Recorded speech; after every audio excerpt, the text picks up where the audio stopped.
welcome to the AIHEC Health webinar series. I think this is number 12 for us, which is really exciting. My name is Maggie Grandin, and I work with AIHEC, the American Indian Higher Education Consortium, and I am on the Health Initiatives team with AIHEC. We are really excited to have you here with us today. We have a lot of returning people. We have some brand new people.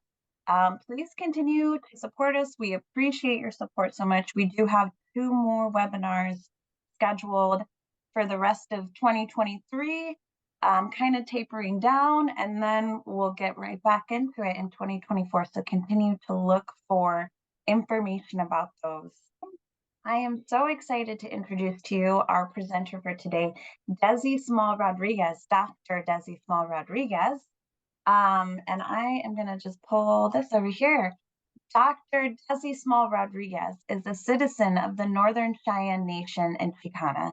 She is an assistant professor of sociology and American Indian Studies at the University of California, Los Angeles. As a social demographer, her research explores the intersection of race, indigeneity, data, and inequality. Her teaching and advocacy centers on disrupting settler colonial systems and rebuilding data for strong Indigenous futures. She has partnered with Indigenous communities in the U.S. and internationally as a researcher and data advocate for more than 10 years. She directs the Data Warriors Lab, an Indigenous data science laboratory. She is the co-founder of the U.S. Indigenous Data Sovereignty Network and founding member of the Global Indigenous Data Alliance. So a huge thank you and welcome to Dr. Desi Small-Rodriguesz. Awesome. Well, hello, everybody. I am coming to you from New Zealand, Aotearoa, New Zealand. So I'll talk a little bit about that, but it's very early here. So I'm going to say pevawana, which is good morning in my language. It's just about 6 in the morning. So I know that folks are scattered all across the US. So I don't know if it's morning or afternoon for you all, but yeah, it's good to be here. I'm going to go ahead and get going, and really happy to be speaking with staff and students and faculty at TCUs. I myself went to a TCU and have taken classes there, Chief Donut College, which is my TCU in Montana. And I just feel like all of us have a strong responsibility to sovereignty and education, and our TCUs are kind of the epitome of that. So I'm really thankful to be able to offer some words on this topic of data, Indigenous data, and the intersections of Indigenous data and health. So let me share here and we'll get going. I'm going to talk for about 40 minutes or so, and then I'll open it up so we can just kind of have a discussion. And I want to acknowledge, I think Dr. Carmela Khan is on, a colleague of mine from when we were at the University of Arizona. So it's good to see her online, and that there are colleagues and hopefully new colleagues to build relationships with as well. So you can find me online at Twitter at Native for Data, although I've taken a bit of a pause. I'm in the middle of writing a book, so trying to get that done, and also a couple of emails and a website if you would like to follow up. So I will be talking to you today about this concept of equity and justice, right? Which are these buzzwords across all sorts of sectors, whether you're in the health sector or the housing sector or economics or law, right? There's this these narratives of equity and justice are incredibly pervasive. And what I want to talk about is how, for Indigenous peoples, equity and justice mean nothing unless they're grounded and centered in sovereignty. And this includes health and data. I'd like to just open by talking about a quote from, this is one of my grandfathers, my grandmother's brother, who was the president of our tribe. He's now gone, but he talked about land being everything to us. And that one of the things that we remember on our land is how our grandfathers and our ancestors paid for it with their lives. And so with that, I want to acknowledge where I am. Well, first of all, where I'm from. So I'm from the Northern Cheyenne people. We're also known as the Titsistats and the Sutdat people. We're from what is currently called southeastern Montana. And I want to acknowledge my ancestors and my people and the lands and the waters that have raised me there. I also come to you from right now, tuning in or beaming in, thanks to technology, from the land of the Waikato Tainui people here in the Waikato region of Aotearoa, New Zealand. I'm in the city called Hamilton, which is known as Kirikiriroa to the Maori people here. And so I'm based here for the year. I'm on a writing sabbatical, writing a book looking at Indigenous data and state control and statistical statecraft, ultimately, and how Indigenous peoples are, how we are resisting and decolonizing data, doing data by us and for us. Who I am Cheyenne and Chicana. I'm a citizen of the Northern Cheyenne Nation. I'm also Chicana. I was raised biculturally and bilingually. I'm a mother, I'm an auntie, I'm a connector, a dreamer, a doer. I'm a change maker, I'm a researcher. I'm trained as a sociologist and a demographer, but first and foremost, I think I identify really as a relative and a data warrior in the work that I do. And I'll talk about the Data Warriors Lab and what we do, and hopefully future partnerships with TCUs as well. So a lot of the work that I do is devoted to supporting Indigenous communities in rebuilding our data so that we can tell our stories by us and for us as Indigenous peoples. And I use that concept of rebuilding data quite intentionally because we're not starting from nothing. We're not building from nothing as Indigenous peoples and tribal communities. We're rebuilding in the midst of 500 plus years of ongoing colonization. This colonial project is ongoing. It has sought to destroy our knowledge systems, our data systems, our ways of knowing and doing and being and relating to one another and to our more than human kin. And so we are rebuilding our data. And it's one of the greatest honors and privileges of my life to get to do this work. I get to nerd out and be a data nerd while also supporting the sovereignty and future-proofing our nations. And I believe in this work because I believe that Indigenous peoples deserve to live and to thrive on our terms. And we are doing that. So I want to open, and I'm going to close as well with these 3 data truths.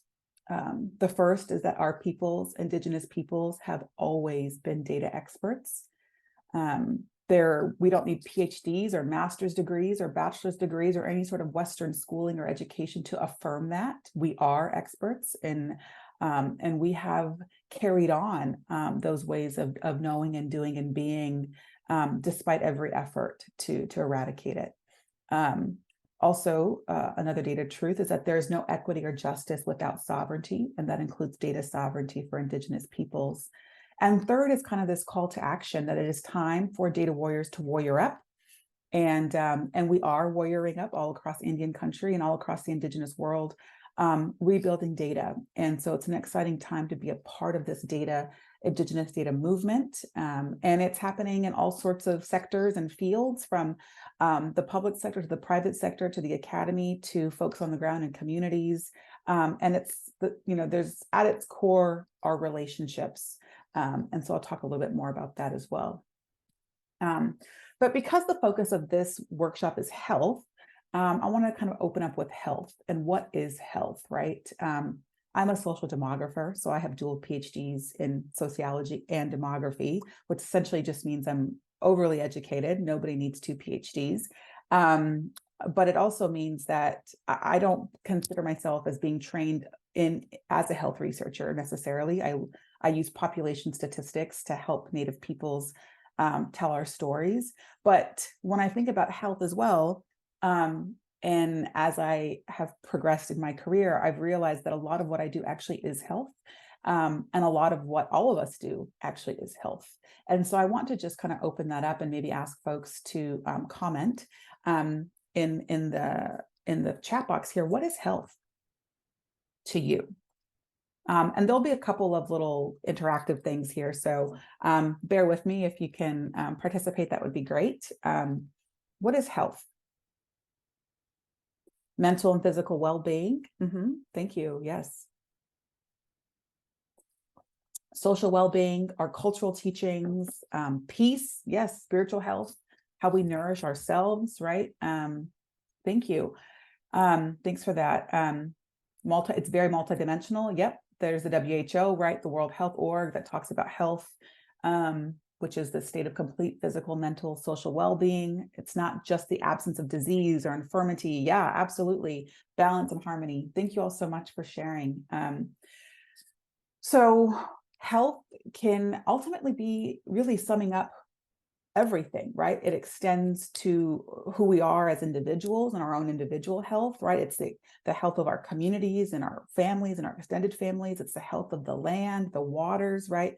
The health of our more than human kin to whom we relate. It can be everything. And when I think about how health practitioners, right, folks who are trained as health providers, one of the core kind of cornerstones of their training is the Hippocratic Oath. I'm sure those many folks have, remember this, right? This concept of doing no harm. So when I think about how doctors, medical doctors, right, and take this oath to do no harm, I often think about how does that work for those of us doing research, right? Those of us engaging in health research, those of us engaging in data collection in communities. We don't necessarily take an oath, right? We go through IRBs and research protocols, and there's ethics that guide us. But they're not necessarily kind of this grounding kind of principle that unites us in the work that we do. It's very project by project, right? So I want to share this and just, ask people, what do you see here, right? We see a man coming out of a house, right? That really looks quite unsafe, right? Folks probably shouldn't be living there. There needs to be a lot of work and repair done to that house. We see, a river here that is not the color that it should be, right? We see a photo of a young woman. This is my niece, case Sarah stops pretty places, whose photo should never be on a poster like this, right? We're looking for her murderer 4 years later. We see relatives burying relatives, right? And in the height of COVID. And so when I look at this, we can describe all of the relationships and the interrelationships, right, that we see in these photos. The relationships between humans and non-humans, right? The relationships between relatives, the relationships between Native peoples and systems that continue to fail us, right? That continue to cause harm, that continue to magnify, exacerbate the disparities, that continue to create the circumstances and the lived experiences under which Indigenous peoples are simply trying to survive in this ongoing project of colonialism. So we see 500 plus years of ongoing colonization, which causes health disparities in Indigenous communities, right? Including data disparities. And so I want us to think about that Hippocratic Oath, right, that medical providers take. And I want to juxtapose that with this concept of harm in research harms. So I want to share a quote by Linda Tuhuwai Smith. She's a Kaupapa Maori, an Indigenous scholar here in Aotearoa, New Zealand. She is a mentor of mine and was one of my advisors for my PhD. But she wrote a book called Decolonizing Methodologies, and I hope that many of you have read it. If you have not, I encourage you to get a copy. It's kind of like the Indigenous Research Bible. And she writes about this concept of harm. And she says that research, right, the word research is probably one of the dirtiest words in the Indigenous world's vocabulary.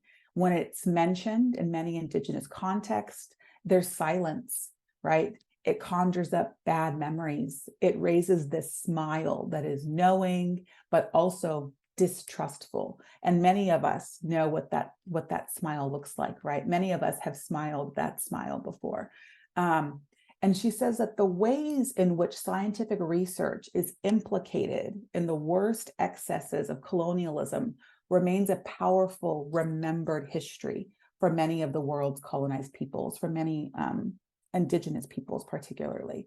And so I often refer back to this statement when I need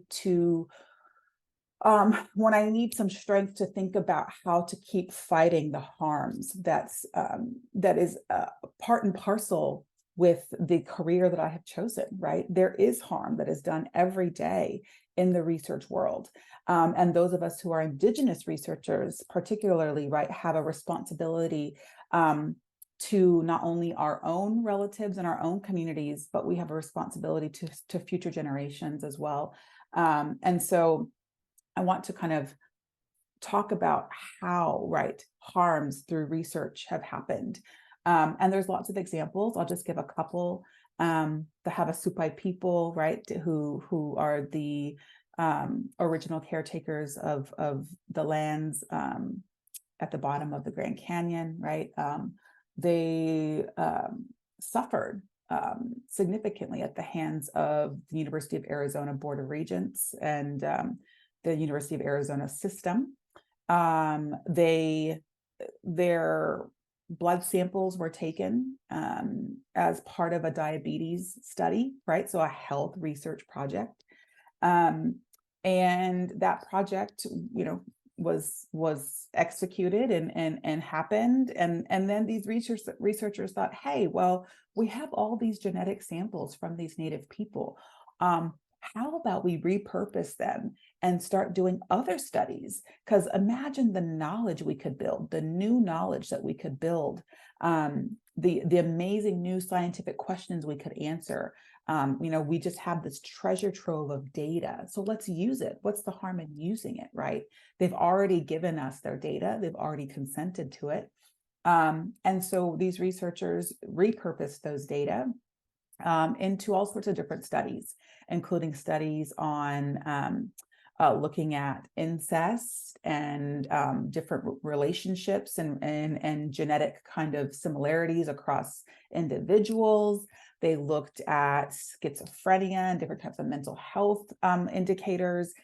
Essentially, they repurposed these data in ways that were culturally taboo and unethical. And actually, what ended up happening was that this case was brought forth, a lawsuit was filed, and it was determined that these were unlawfully used samples, and there was a settlement process and a repatriation of all of these data, right? But it created kind of a benchmark for how institutions can, under the guise of advancing science, right, under the guise of doing more and better research, can completely, can create so much harm to Indigenous peoples, and how that initial trust, right, was completely broken. That initial trust to come in and do a study on diabetes was completely broken. So that's a more recent example, but there's lots of historical examples too. So there's an example of Ishi. I don't know if people have heard of Ishi. I've done some writing on him. So he was a Yahi man. His people were from Northern California, what is currently called the Bay Area. He was considered the last person of his nation to still be alive, right? The genocide that happened in California to the Indigenous peoples there is really on a scale that we can't really comprehend in when we think about other parts of the United States. The almost complete decimation of Native nations there is horrific. And so Ishi was considered the last of his nation. He was found, right, and I say that quite sarcastically, found by anthropologists that worked at the University of California, Berkeley, and he was essentially put on display in a living exhibit as the last of his kind. And so he lived out the rest of his days as this living museum exhibit at the University of California, and essentially, kept hostage by researchers, right, by anthropologists, white anthropologists, and his life formed the basis for or kind of founded the kind of entire discipline of American anthropology. This man Ishi. We also see here a photo of early census taking, right? So for so long, right, it was non-Indigenous peoples coming into Native communities and collecting data for the purposes of taking it back to the federal government, right? This concept of accounting and administering and surveilling the Indians. We still obviously have a census, right? Now there are Native people who are the enumerators, and we hire, there's an effort to hire community members, and there's an effort to really recognize sovereignty, but there's a lot of work that needs to be done in this space still. And I do a lot of work with the Census Bureau. I have a lot of good friends there, but it doesn't mean that I am not without critique. And so we'll talk a bit about that too. But why is this all important, right? It's because we continue to be erased in the mainstream consciousness of the United States. And so I don't know if folks saw this, but this was a CNN exit poll from the latest election, 2020. And this was, the presidential election. And so CNN, right, one of our largest kind of media sources, it was collecting, responses from different peoples. And so you'll see here the kind of racial and ethnic breakdown. So we have white, we have Latino, we have Black, we have Asian, and we have this category of something else. And so what I remember from this time, right, even though it was a few years ago now, was how an Indian country saw this, right, how this pervasive erasure, how we're not even, Indigenous peoples, right, the first peoples of this nation, right, we were key. We formed the kind of key voting bloc in states like Montana and Arizona and New Mexico. We swung elections in 2020. We've swung elections in the past, right? Even though we are a small population, we have a lot of power, particularly in certain states. And so the fact that we didn't even warrant, right, acknowledgement, and that we were considered something else, really took Indian country by storm. And in typical Indian fashion, we made it funny, right? There was all these memes about how we're something else. And you have to give it to Native people for really turning, a harm into something funny so that we can continue to move forward. But, there was another example, right? For Native American Heritage Month, right, where this newscaster called us indigenous creatures, right? And this was a slip of her tongue, where she meant to say indigenous peoples, right? Talking about res dogs and the kind of Hollywood, the significant kind of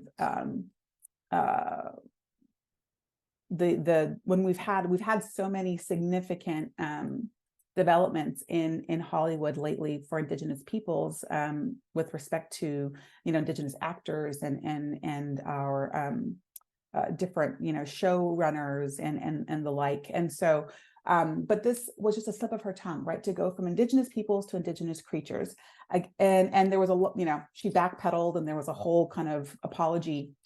But it just goes to show again, right, how Indigenous peoples can be so erased, that we're not even considered people, right, in the subconscious of so many Americans. But we are people, right? There's over almost 400 million of us in 70 countries. The United Nations talks about who we are. There's a very complex definition according to the United Nations of who is an Indigenous person. It requires self-identification. It requires this kind of individual level acknowledgement, but also acceptance by a community. There has to be historical continuity with pre-colonial or pre-settler societies, strong link to territories and natural resources, distinct social, economic, and political systems, distinct languages and cultures. They have to form non-dominant groups of society, which is not population-wise, but non-dominant in terms of access to power. And they have to resolve to maintain who they are as these distinct peoples. So that's what the UN says, right, of who we are. The United States has their own definition. And it's interesting that when we think about who defines Indigenous peoples in the United States, it's not Health and Human Services, right? It's not the United States Census. It's not HUD, Housing and Urban Development. It's not even the Department of the Interior, right? Where the Bureau of Indian Affairs is housed. It's actually this office called the Office of Management and Budget. So think about how, when we're talking about people, when we're talking about defining people and populations, defining relatives and who belongs, right? It's under this office that also is looking at budgets and whether people are over budget or under budget. It's a part of this entire kind of system of management and surveillance and administration. And essentially what I'm writing about in this book is this concept of statistical statecraft. And so the Office of Management and Budget establishes these definitions, and they say that an American Indian or an Alaska Native is somebody who has origins in any of the original peoples of North and South America, including Central America, and who maintains tribal affiliation or community attachment. Okay, so when we think about that definition, it extends to Central and South American Indigenous peoples. And a lot of natives in the United States, right, a lot of our tribal leaders particularly, don't understand that federal definition of who we are as Native people, according to the federal government, actually includes people who are seeking to come across the southern border right now. So many of the people who are seeking to come across the southern border, right, the US-Mexican border, they don't speak Spanish. They speak their own tribal languages, right? And according to the federal definition of who is an Indian, they are. And so this has a lot of implications for immigration policy as well. And we know that there's lots of tribes along the US-Mexico border who are actively engaged in pushing back against a lot of immigration policy because so many of their relatives are across the border. And so there's a lot of work being done in this space, but you can see how it starts by defining who we are and who belongs. The census, right, the 2020 census, we got those numbers recently, and we see that we're a growing population. I mean, there's over 9 million of us now in the United States. This is a massive increase, 86% increase from 2010 to 2020. So talk about how, I mean, this is almost double. So we've almost doubled our numbers in 10 years, according to the 2020 census. This doesn't mean that we're having tons of babies, although we are, and the native fertility rate is pretty high, but it also means that people are reclaiming an Indigenous identity. So people who've previously identified as white or Hispanic or Black or Asian, perhaps they have Indigenous, well, the hope is that they have Indigenous, ancestry, and they're reclaiming that. So there's a lot of kind of identity politics that play into this as well. But I want you the takeaway here to be that we are a growing population. We are living outside of tribal areas in the sense that we are living outside of reservations, right? We're highly urban and suburban. And I want you to focus on this piece in red because it's one of the things that I don't think a lot of folks understand or realize is that it took until 2021, right, just a couple of years ago, for a national life expectancy to be calculated for American Indians and Alaska Natives. Prior to 2021, there was no life expectancy on a national level. We could not obtain that number. We could obtain it for different states because different states would calculate it. We could obtain it for different regions, but on a national level, there was no life expectancy released. And what I think happened was because we were dying at such high rates of COVID, right? And Native people were in the media, right? We were at the forefront of research studies, right? Because this 500 plus years of ongoing colonization highlighted all of the health disparities that were causing us to die of this in this pandemic. The United States federal government, the Office of National Health, the National Health Statistics Office, right, actually gave a damn. And so they calculated our life expectancy, which is 71 years, which is the lowest life expectancy of any racial or ethnic group in this country. And we know that number is still likely probably too high, right? That the true number is likely a lot lower if we were to have accurate data and more complete data. And I often tell people, I was born and raised on my reservation in southeastern Montana. I graduated with about 25 students, and only half of us are still alive today. And that I'm not even 40 years old, right? So I've lost about half of my graduating class, and that is not the exception, right? My experience is not the exception. It is often case the rule across Indian country. We are dying young. We are dying preventable deaths. And so, the issue that I want to kind of transition into now is how data can start to inform these stories, but on our terms as Native people. So I'm going to just kind of speed through these a little bit. And I want to talk about how these narratives are created using data, right? And so I don't know if folks have seen this, but this is a comic that was released in Indian country today, but it talks about, right, there's this on the radio, non-white babies outnumber white babies in America for the first time. And this was actually this is a real based on data. So 2012, if you have any kids or nieces or nephews or grandchildren born in 2012, they are the first cohort. First, I say that with with air quotes, because they are the first cohort to be born in America that is the majority non-white. Okay, so and every year since 2012, if we look at every birth cohort since 2012, they have been predominantly non-white babies. But you have the grandfather or the elder here sitting here, we're talking to this young man and saying, actually, it's the second time, right? Because Native people, we have a long memory. We can remember collectively. If we tap into that collective memory and we think about our oral histories and we think about all of the data, right, that exists in our songs and in our stories, we remember before the white man came, right? We remember the days before invasion, before this ongoing occupation. And so data are so powerful in being able to tell those stories on our terms, right? So what are data? What are data? Data are everywhere, right? And so there's this kind of ongoing debate about whether data is singular or whether data are plural. So I am in the data are plural camp, but you can pick and choose there. So I believe that data are, they are everywhere, right? They're being collected on us and about us all the time. And there's a mainstream definition of data. This is just one of them, but there's lots of different mainstream definitions. But essentially, they're these measurements, right, or statistics that are used as basis for reasoning and calculation and discussion, right? There's these bits and bytes of information, right, is kind of how the mainstream conception of data, what that is. The Economist, right, talked about how data is the world's most valuable resource. It's considered this kind of new global currency, right? But Native peoples, for us, we've always been data experts. We've always done data. We've collected data, analyzed data, stored data, recalled data, and have used it from the very beginning in all sorts of ways.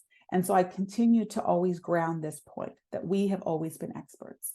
And so Indigenous data is different. There's a different kind of understanding of what Indigenous data are as opposed to this mainstream data. And you'll see here that it is everything, right? Indigenous data are information in any format that impacts Indigenous lives at the collective and individual levels. So we're not just talking about bits and bytes. We're talking about data about our resources and our environments, about us as individuals and about us as nations. It includes everything from our stories to our ceremonies, to our songs, right? To data that are collected on us, administrative data, legal data, health data, to information about our water and our fishing, our fish and our animals, right? So the Indigenous data definition is much broader and much more all-encompassing than when we think about data from a Western perspective. And so we're in this place of decolonizing data across Indian country. And I want to talk about what that looks like, because at the core of this decolonizing data project is data sovereignty. Okay. And so so many of our communities, tribal nations, right? Our communities are at different stages of dependency when it comes to data, not because of any fault of our own, but because of this project of colonization, because our ways of knowing and doing and being and relating have, been actively and intentionally, there's been this intentional and active effort to try to destroy all of that, right? And so we've lost a lot, we have, right? And so we are now dependent a lot on universities, on institutions, right, on the federal government, state governments, on local county governments to provide us information about our people, about our lands, about our waters, about our resources. But there's also this effort to reclaim all of that, to decolonize data, and to do it through the process of reclaiming this exercise of Indigenous data sovereignty. And it's really pushing back against all of the kind of deficit, different, disparate, disadvantaged, dysfunctional data, right, that exists out there about Indigenous peoples. So this comes out of a colleague's work from Australia. She was an Indigenous Australian woman named Dr. Maggie Walter. She wrote a book called Indigenous Statistics. Highly recommend you check that out. But she said, Native peoples, we're so tired of all of the 5D data that is collected about us, right? We're framed as deficit, we're framed as different. They only talk about disparities. They only want to talk about us as disadvantaged and dysfunctional, right? They being non-Indigenous peoples. But what about sovereignty, right? Because if we actually center sovereignty in this work, then we're pushing back against all of those 5Ds. So what is sovereignty to all of you, if we're to think about sovereignty? I'm going to just pop it in the chat.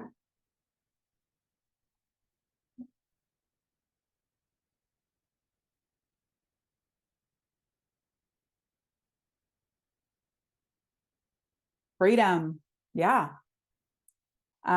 It's called lots of different things, right? And depending on where you are and what part of the world. But yeah, total ownership, self-governing, agency, for us, by us. Sometimes it's called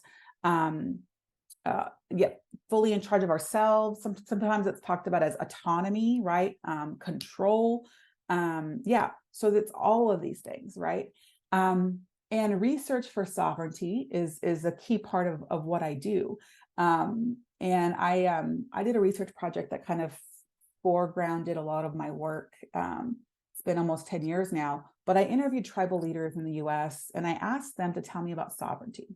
Because I always tell people that I feel like as Native people, when we come out of our mothers, our first word is sovereignty. We know what sovereignty means. It's in us because we are still here as Indigenous peoples. We are still being born into our communities and into our families. We are still being born onto Indigenous lands, right? So this colonial project, right, this effort to eradicate hasn't worked. And our babies are the living proof of that. And so I was talking to tribal leaders and they were telling me about sovereignty. And I thought, okay, great. And of course, our tribal leaders understand sovereignty as they should, right? As we all should. But then I asked them to tell me, how does sovereignty, or does tribal sovereignty tie into data in any way? Can you tell me a little bit about that? And they said, this is a quote from one of the tribal leaders who's asked me to remain nameless. But he doesn't realize, or maybe he does now, because I've used this slide a lot and I talk about it a lot, and it'll be kind of at the forefront of my book.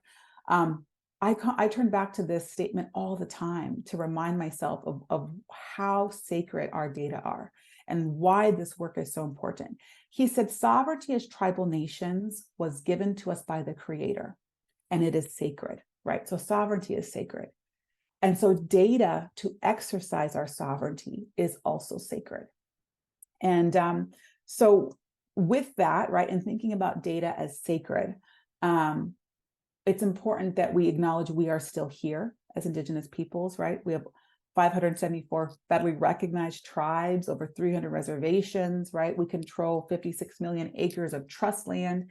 But we continue to live at various states of dependency, right? And we can just look at this GIF to tell us that, right? So if we look at 1776, right, we can see how quickly, right, our land bases have shrunk in just a short period of time. to where now, right, we just have sovereignty over pockets of land scattered across, what is called now North America. And with that, right, erosion of sovereignty and control comes these various stages of dependency, but we're fighting back. But tribal sovereignty is only as strong as we exercise it. So this was a quote that was shared with me by one of the former tribal presidents of my tribe, John Robinson, who I worked for in his administration. But he said we would have long talks into the night talking about sovereignty. And he said, Desi, at the end of the day, we just have to exercise it. It's this muscle. And the more we exercise sovereignty, the stronger it gets, and the stronger it gets, the more we can exercise it, right? And so I often think about how that applies to data sovereignty as well. The more we're just out there doing it, the stronger our systems and processes and skills become, right? So then we can exercise it to even greater levels. So Indigenous data sovereignty then is the right of Indigenous peoples and nations to govern the collection, the ownership, and the application of their own data. It's a rights-based, it emerges out of this rights-based framework. So it comes out of the United Nations Declaration on the Rights of Indigenous Peoples, UNDRIP. And it has, its genesis in these kind of traditional roles and responsibilities of community information. It really focuses on how knowledge belongs to the collective, right, to the collective Indigenous group. And, at the center of Indigenous data sovereignty are tribal nations, right? Because tribal nations are sovereign. Organizations, Native NGOs and nonprofits, right, are not sovereign, right? Research groups and research entities, we're not sovereign. We are stakeholders, and we are always in service to the rights holders, which are tribes. And so I always try to make sure that we are aware of that, right? That we have to always be in service to the rights holders in this work, which are our tribal communities, tribal nations. So we have Indigenous data sovereignty, which is the rights-based kind of a framework, right, for this work. But governance, Indigenous data governance, is the action of all of this. It's how we're actually doing and implementing Indigenous data sovereignty. So it's the application of Indigenous ways of knowing and doing to the management and the control of Indigenous data. So when you talk about Indigenous data sovereignty, it can be kind of elusive because we're talking about a rights-based approach. It's like, what is Indigenous data sovereignty? Well, it comes out of the United Nations Declaration on the Rights of Indigenous Peoples. It asserts control over data, all Indigenous data, right? But when we actually are thinking about how it looks in action, we're actually talking about governance. And so the doing of Indigenous data is governance.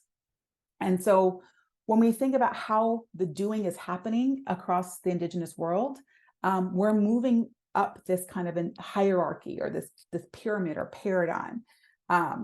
We are really done in Indian country letting non-native people come in, collect data, do research on us, right? For them, for non-natives. That extractive kind of data process is really, we've really kind of pushed back hard against that. So this by them, so by non-Indigenous peoples, for non-Indigenous peoples, about Indigenous peoples, is really kind of, we don't really see that too much anymore because we've fought back in Indian country. But we are seeing more and more of this by non-Indigenous peoples for us, right? This kind of paternalistic approach to doing research. This is happening still, right? There's still a lot of non-Indigenous peoples who are coming into tribal communities and doing research for the Indians, right? We want to help them. That's still happening. And there needs to be a lot more thought and kind of work done to control that space, to ensure that there are boundaries and that there are agreements in place so that the power is not with those non-Indigenous researchers, that the power is actually with the tribes and the communities. But we're continuing to move up this kind of paradigm, right, to by them, so by non-Indigenous peoples with Indigenous peoples. So now there's kind of this partnership model, which is gaining momentum, right? A lot of non-Indigenous researchers and entities are partnering with tribes. And that's good, right? But we want to keep going up, further up this pyramid to buy us, right? Buy Indigenous peoples for Indigenous peoples. And this is where I would say, there is this is where Indigenous data sovereignty lies, right? In this doing of data by Indigenous peoples for Indigenous peoples. Maybe we bring in non-Indigenous peoples to support some of our work. Maybe we have non-Indigenous partners and, who are helping us, but it's on our terms, right? We control the show. And so that's where Indigenous data sovereignty sits. And then there's this next rung, which is by Indigenous peoples, essentially for everyone, right? And there's a lot of work happening in this space, particularly if we think about climate justice, right? A lot of drawing on Indigenous knowledge systems to look at how Indigenous research can benefit the world. And I continue to tell people, I've spent, a significant portion of my adult life working and living in New Zealand with Maori people and Maori tribes. And they're adamant that what is good for Maori people is good for the country of New Zealand. And I want that kind of sentiment to also resonate in America. What is good for Native peoples in America should be good for the entire country. But we don't really think like that. And certainly our federal government doesn't think like that. What we're really struggling with, right, in this work is a lack of data infrastructure and capability. So we really struggle to, if we think about how tribes have competing priorities, right? So many tribal nations and communities are just trying to keep lights on and keep people housed and keep kids in school and keep food on tables. And, again, we're in the midst of this colonial project and we're living those realities every day. So a lot of tribes and communities are struggling to secure funding and get the kind of, infrastructure in place, because data rebuilding is resource intensive. It takes people and it takes money and it takes time. So, we have to think about, given all of these competing priorities, how do we grow data warriors? And so it really takes partnerships to do that. Partnerships with, research firms and entities and organizations, as well as with schools, to really continue to grow data warriors in partnership with tribal nations and communities. And so we're doing that work. This is a U.S. Indigenous Data Sovereignty Network. I encourage you to join. You don't have to be Indigenous to join. You could be non-Indigenous but committed to this work. We're having a big summit in April. So I want to encourage, if you are interested in this, please come to our summit. It's going to be on Tohono O'odham and Yaqui lands down in Tucson. And so we are going to have a big Indigenous Data Sovereignty Summit there. And so I know I'm running out of time and we started a little bit late, but I want to just share that there's a mandate for this work at the national level. So the National Congress of American Indians passed a resolution of support for this work. That is an exciting kind of development, because it ensures that it looks at kind of how we can bring tribal nations together to work together on Indigenous data sovereignty and governance. And there's a whole kind of part to this presentation that I want to just maybe speed through, but is, when you're thinking about data, always think about, is data being used for harm or is data being used for sovereignty when we think about Indigenous peoples? Because there's always kind of two sides, right, to the story. And most of the data that's being collected and being used can be used for harm, and it can also be used to further sovereignty. Oh, I'm sorry, I'm getting some questions here about the summit. I will forward information to Maggie, and hopefully Maggie can send that out so that we can encourage attendance. There is going to be support, some travel support for students, as well as tribal staff and stuff like that. So I'll definitely send that out. But just some quick examples, right? Native peoples, we are homeless in our own lands. So many of us, right? If you look at the rates of homelessness in Indian country, we are, the rates of homelessness are 1 in 200 for American Indians and Alaska Natives, compared to 1 in 1,000 for non-Indigenous peoples, right? So high rates of homelessness. But if you look at how homelessness is defined, the U.S. federal definition of homelessness it does not account for all of these settler colonial risk factors. It doesn't adequately capture Indigenous homelessness. If you go into a lot of our communities, right, you're not going to see people living outside in tents or living on sidewalks, right? You're not going to see these kind of typical sites of what it looks like to experience homelessness in kind of urban cities, right? You're going to instead, right, if you look a little deeper, you're going to see that there's 5 or 6 families in one trailer house, right? And people are sleeping on mattresses in the floor in the living room, right? And so we have overcrowding and substandard housing, right? Which are all indicators, right, of Indigenous homelessness that we're not looking at if we just examine what the federal definition says. And so in Canada, there's this amazing work by a colleague named Jesse Thistle, where he's crafted Indigenous dimensions of homelessness. And he's saying, hey, we need to look at historic displacement and spiritual disconnection, and the fact that a lot of Native peoples have nowhere to go, right?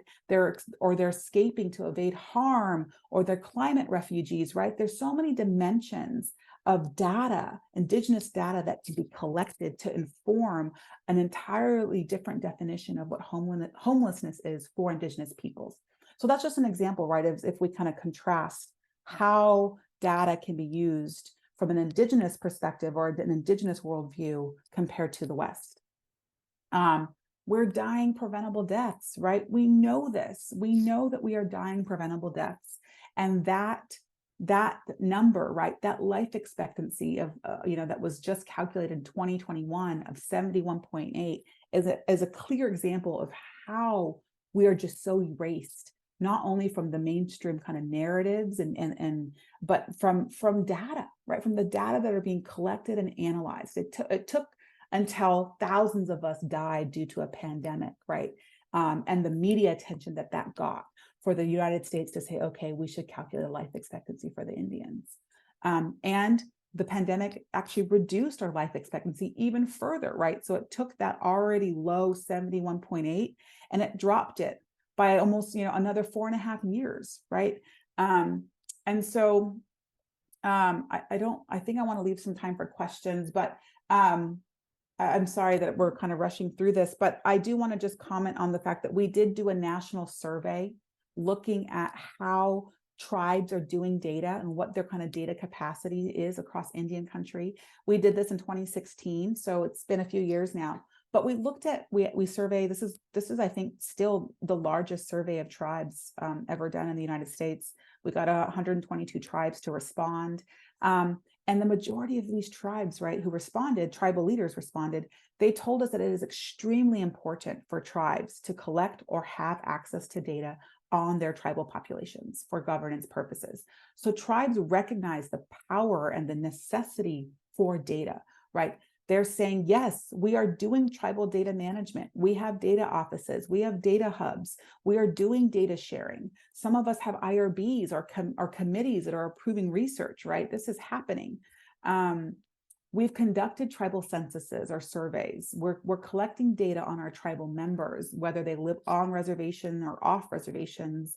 We're doing it. And so that kind of 2016 survey has really sparked kind of the ongoing commitment to furthering tribal data capacity to continue to support tribes in doing this.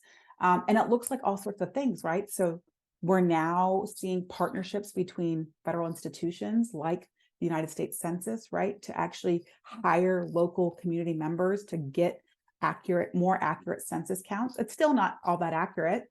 Native peoples on tribal land still have some of the highest undercounts in the census, but we're getting better, okay? It looks like, tribes undertaking leadership, based efforts to engage in data sovereignty. So Taos Pueblo is an example, bringing together their leadership to really focus on data sovereignty. Swinomish is another tribal nation. They've partnered with other nations up in their region, right, in the Pacific Northwest. They're coming together as tribal nations to fight, to engage in climate justice. So tribal nations bringing their sovereign powers together to do data on their terms that will support climate justice. So it's exciting to see tribes coming together and doing work in collaboration. Again, I always tell people, I really believe you have to do work in your own backyard. You have to do work in service to your own people and your own communities. And so I do a lot of work with my tribal nation, Northern Cheyenne. We're undertaking a demographic project to look at if my tribe were to drop our blood quantum standards, what would the current and future state of our tribal population look like? Would we grow our numbers? Would we shrink our numbers? What does that look like? And I want to share a more recent study that I've got going with the Data Warriors Lab, right? So state data will tell us one thing, right? So in Montana, for example, the state data tells us that Montana Indians died at incredibly high rates of COVID. And COVID-19 mortality was the leading cause of death for Native residents in Montana in 2020. Between March and October of 2020, right, 19% of the COVID cases were in American Indians, 32% of the deaths were American Indians, but we're only 7% of the population, right? So we are incredibly disproportionately represented in these deaths, right, for COVID. And so the state will tell us those numbers, right? But what tribal data will tell us is, okay, yes, we died at very high rates, right? At one point, we were burying one person a day in my community on my reservation. And I was there because my family home is right next to the cemetery. And so I saw these funerals every day, right? But what tribal data will tell us is that actually we lost over 50% of our native language speakers. And the state's not going to know that, right? Federal data is not going to tell us that, but tribal data will, right? We can go through and we can look at the list of the people that we lost, and we can identify whether they were a fluent speaker of our language or not. And we can show that over 50% of the remaining language speakers that we had died of COVID. And what does that mean now for our tribe? What does that mean for sovereignty? What does that mean for how we continue on as a people, right? So now that sparked this effort to keep our language. So we've got a project going now to archive the existing language that, to interview our existing language speakers, develop a language archive, and start to do kind of community lessons to whoever wants to learn. And so that's part of some of the work that I'm doing. But so you can see here, right, how state data and tribal data are going to tell us very different stories, right? Using the same kind of experience of COVID for this example. So I'm gonna, these slides will all be available. These are kind of principles and how to incorporate a lot of this work into your own work. But I just want to say that what's needed and what do we do, where do we go from here? I want to just end on these slides here. Because I think it's important that we start identifying mechanisms to facilitate tribal data governance and ways to strengthen, ways for communities and tribes and intertribal institutions to do this work. I think AIHEC has an incredible role to play, given their partnerships with all of the TCUs, right? I think we can explore tribal specific principles and how we can start to support tribal nations in developing their own Indigenous data governance principles. And those can also be common principles that, maybe tribes start looking at regionally or through different type of tribal collaborations. But also non-tribal governments and organizations and corporations and researchers can start to do this work as well in support of data governance. And there are ways that allies can do this, but I'm not going to focus too much on allies now because I think they can do the work and do the reading. But really, data is a treaty right, and I want people to know this, right? Just like our treaty right to health and education, right? We need data to ensure that we are getting the right education, adequate education, that we are getting adequate health care. And so data is a treaty right. And so there needs to be a lot more federal investment in this. So a lot of us are pushing back against the feds all the time to try to get more money to support tribal data. There needs to be a lot more partnerships, right, to do this work between federal agencies, but also research bodies and research entities. We need some dedicated positions in government agencies like the state vital stats agencies. Can we get dedicated Indigenous positions in these kind of key departments? Because Indigenous peoples, we have the lived experiences, not just the research. We don't just do the work, we actually live it every day. And then I think intertribal forums are a good opportunity as well to exchange best practices. So I want to just leave you with this, right? What does it mean to be a good relative? Think about that in the work that you do, because I believe for me, I cannot be a good researcher without being a good relative. And I carry out this work through the Data Warriors Lab. So I try to be a good relative and kind of bring together being a good relative and being a good researcher through my lab, which is an Indigenous Data Science Lab. We are actually a mobile lab. We connect researchers and students and Indigenous communities to build data, to rebuild data. The hope is that we can build kind of an Indigenous statistics program, an Indigenous statistics or an Indigenous data science curriculum. I'd love to build more partnerships with TCUs and partnerships with K-12 educators. But this is who we are. So we have this mobile lab. It's just gotten wrapped and we've got one so far, but we're hoping to kind of expand and have more. And so we will hopefully be coming soon to a tribal community near you where we will be, providing kind of technical assistance and supporting tribal communities and Indigenous communities in rebuilding their data. So this is a way that we can do this and honor sovereignty by being on tribal lands and in service to tribes and nations, and not telling tribal communities and to send us your students, send us here, send your students to UCLA, send your students to MSU or University of Montana or University of Oklahoma. Don't send these students to these white institutions, right? These institutions that were never created to see us thrive, right? They were never created for our success. I think it's important that we think about alternative ways of doing this work. And this is one of them for me, is to bring the lab to our people. So I'll just leave it there and take questions. I'm sorry that I went a little bit over, but I just really believe that we cannot advance equity or justice without sovereignty at the foreground, and that all starts and ends with relationships. So Nia Esh in my language, thank you, and I'm happy to stay on for a bit to chat. So thank you. Thank you so much. That was just a fantastic presentation. We are so grateful for that. We are over time, but if you have a few extra minutes and you have some comments or questions, please feel free to stay on. We'll stay on. I did just want to mention I'm going to pop our evaluation into the chat. If you can take a few minutes to take that or scan it and then have some questions here.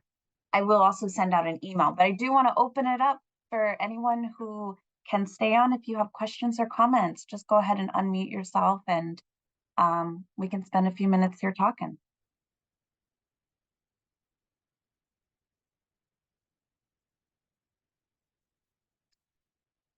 And it does look like, I go just ahead. wanted to make the comment that thank you so much, Desi, for giving this presentation. And I'd seen you before and connected with you, the fact that I went to school with your mom, blah, blah, blah. But I know recently I've been trying to find information for how many jobs are available for our students on the reservation. The tribe gave me their phone directory, so I was able to count those. But IHS, it's like pulling teeth. All I want to know is the number that's there. So when you talk about collecting data, I was thinking about that. I thought, oh my gosh, it's so hard to get past the firewall of a potential area that holds jobs for our people. And all we want to do is find out the number of jobs and what department. Do they need a tribal education or college education? What kind of, to place our students so that they can stay home and work. But so when you were talking about all the data that you go and look for, I just thought, wow, you're amazing, because I'm already wore out. But thank you. Thank you. I mean, it's the people on the ground in our communities who are the real warriors. I always tell people I'm just a worker bee. I'm just here to support the work of our people. And, what I think is really exciting is, yes, right. I tell people, I know I'm a researcher because I have so many questions for lifetimes of questions that can be answered, right? And I think that's who we are as Native peoples too, right? We are full of questions because that's how we learn, right? We learn in community, in relation, right? We ask our elders and our grandparents questions about things, and they took the time, right? At one point, they took the time to answer those questions, right? And that's how we built knowledge. And so I think our young people still have that. And so one of the things that I think is an exciting opportunity is, yes, students in TCUs, in our communities, not just at tribal colleges and universities, but also in our K-12 systems, they have questions. How do we support them in answering those questions, right? And so that project of how many jobs are available for students, or just how many jobs are available on reservations, in what sectors, what type of skill sets do they require, what are the, that is a perfect opportunity, to develop a research project that can be supported, right? At, a TCU, or the Data Warriors Lab can come in and support the development of that project. But so there's so many, it's like, I love to just talk to young people, Native young people, to say, what are your questions? What do you want to know? Because all of it is informed by data. And if the data don't exist, let's go build it. Let's go find it. Let's go knock on doors and kick doors down and get the data. And I think that's where tribes can, tribal leaders have the sovereign authority to be the ones that can kick the doors down, and then the students can walk through, right? We can walk through, but it's really hard for those of us who are not tribal leaders, right? I'm just a tribal citizen and I'm a researcher. I have a hard time knocking on these doors and asking for data. But if I have tribal leaders to back me, then it's a completely different story, right? Because then there's a nation to nation responsibility and relationship that, the CDC, right? HUD, right? BIA, right? They need to respond. So I think there's strategies and tactics that we can leverage. But I think your example, your question, yes, we need to know how many jobs are out there, right? We also need to know in what sectors, right? Where should we be training our students? What skills should they have? So ultimately they can get jobs, hopefully stay in our communities and continue to support our nations. It's a great question. And I'd love to think about how we can build that project out, and so many more projects. So we'll be in touch. And it's always funny. I always run in, people are always saying, I know your mom, or I played basketball with your mom, or so thank you. I'll let her know. So I did see Bridget, I think you had your hand up. I saw you take it down.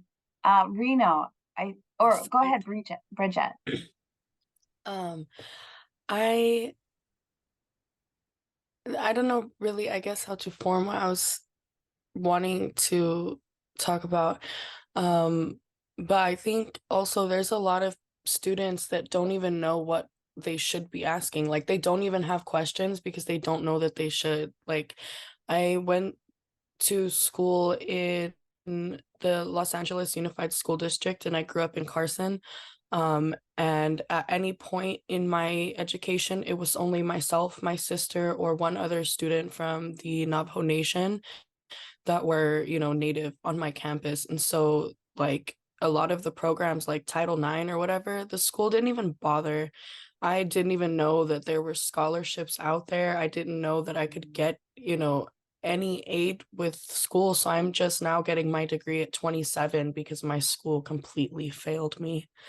And I don't know, it makes me really sad because there's a lot of people with questions and they don't know, that the data is out there, but at the same time, there's also a lot that don't even know that they could be asking questions. And so I think reaching like the natives that are more at large and isolated is also really important. And I really appreciated everything you shared today. Oh, yes. Thank you, Bridget. Yeah. First of all, congratulations. It's not too late. I think education, no matter when you get it, how you get it, is, it can never be taken from you.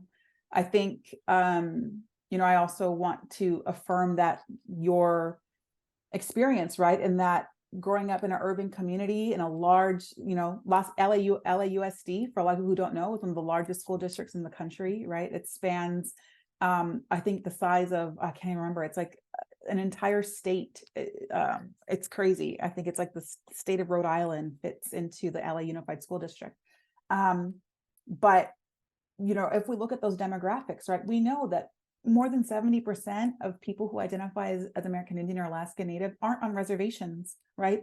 They're in these urban areas. They're in these suburban areas. They're in places where they're isolated. So many, right? So many are the only ones, right? And so how are we reaching them? How are we reaching those students? Because undoubtedly the questions that folks growing up in urban communities have are going to be different than the questions that people have growing up on reservations, right? And so we have to start thinking about this in a very, I think, inclusive way, in ways that are inclusive. I think tribal colleges and universities have an opportunity to really start looking at remote connecting to, you know, remote offerings of classes, you know, virtual kind of workshops like this. And so I'm also very interested in figuring out how we can support that.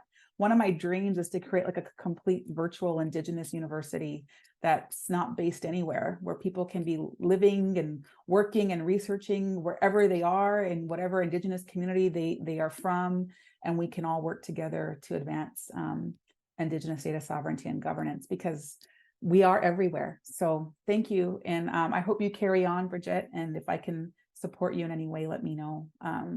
I'll be back and forth to LA. So yeah, I think there's an opportunity. There's a lot of natives in LA. And it's sad that, you know, so many are basically, you know, invisible in the school system. Thank you, Desi. I really appreciate you sharing your knowledge with us today. And I think you'd be happy to know that building an international or global university for Indigenous education is actually one of the key items on AIHEC's strategic plan. So, oh, wow. Well, let's do it. Yeah. This project that Maggie and I and Eric are working on is trying out ways to learn how to expand our capacity for a more global presence on Indigenous education. Cool. So we test things like cross-institutional course sharing, which that would have to be addressed. So a student from LA could learn their language, say at Chief Dolnife, and how that all works. So this whole concept of including information about data collection, governance, and sovereignty is part of that bigger picture. And I'm so glad that you said yes to the invitation, because we would love to partner with the Data Warriors Lab in helping tribal communities where there's a tribal college to set up hubs for research so they can ask their own questions and get their own answers. So thank you for being here. Yes, thank you. So I'd like to just please connect with me. I'm going to put my email up here. Don't use my UCLA email. It's a black hole. But I'll just put Desi at datawarriorslab.org is probably the best way to reach me. I know there's been some people who have messaged me in the chat. So Corey, I see you. Please send me an email.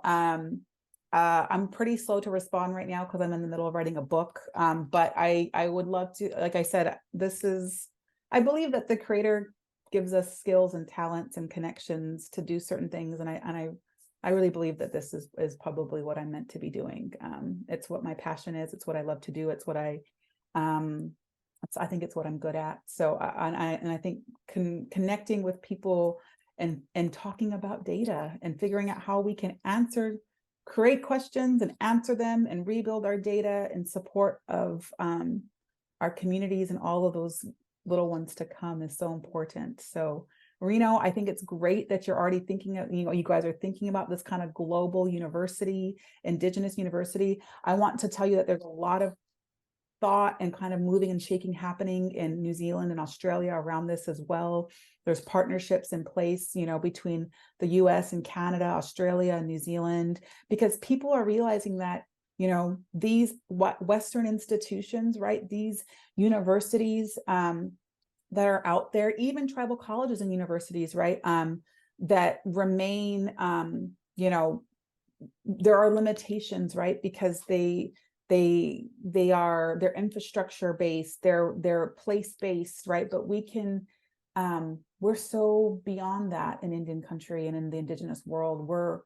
And so how do we harness all of that into something that works, where we don't have to be confined, right, to by infrastructure and resources. So I really look forward to thinking more about that.